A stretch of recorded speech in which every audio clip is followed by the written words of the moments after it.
the President-elect of the United States, Joseph Robinette Biden Jr., and Dr. Jill Biden.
Please welcome the Honorable Amy Klobuchar.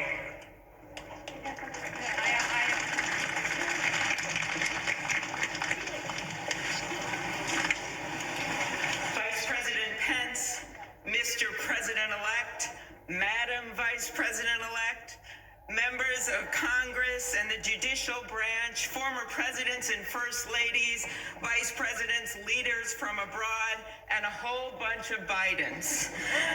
America, welcome to the 59th presidential inauguration, where in just a few moments, Joe Biden and Kamala Harris will take their solemn oaths. This ceremony is the culmination of 244 years of a democracy. It is the moment when leaders brought to this stage by the will of the people promise to be faithful to our Constitution, to cherish it and defend it. It is the moment when they become, as we all should be, guardians of our country. Have we become too jaded, too accustomed to the ritual of the passing of the torch of democracy to truly appreciate what a blessing and a privilege it is to witness this moment? I think not. 2 weeks ago, when an angry, violent mob staged an insurrection and desecrated this temple of our democracy, it awakened us to our responsibilities as Americans. This is the day when our democracy picks itself up, brushes off the dust, and does what America always does: goes forward as a nation under God, indivisible, with liberty and justice for all. This conveyance of a sacred trust between our leaders and our people takes place in front of this shining Capitol dome for a reason. When Abraham Lincoln gave his first inaugural address in front of this Capitol, the dome was only partially constructed, braced by ropes of steel. He promised he would finish it. He was criticized for spending funds on it during the Civil War. To those critics, he replied, "If the people see the Capitol going on, it is a sign we intend the Union shall go on."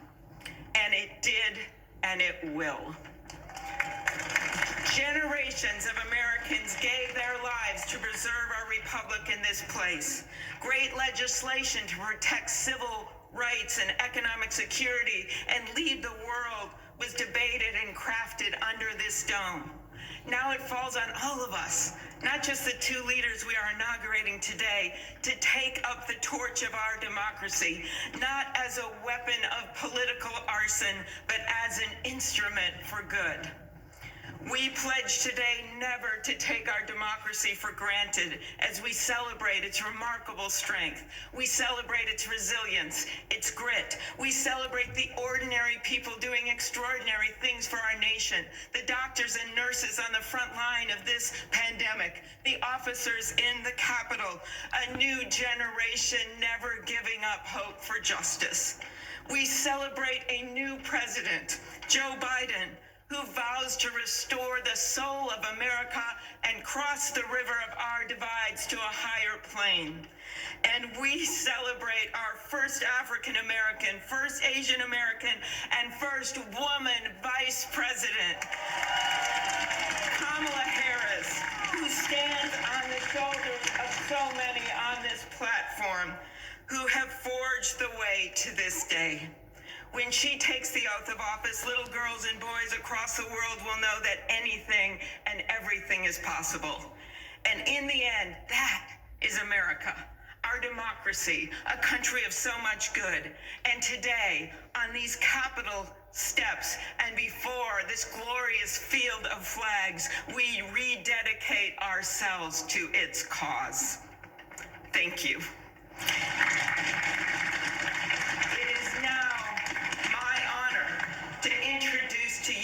Senator who has worked with me and so many others to make this ceremony possible, my friend and the chair of the inaugural committee, Missouri Senator Roy Blunt.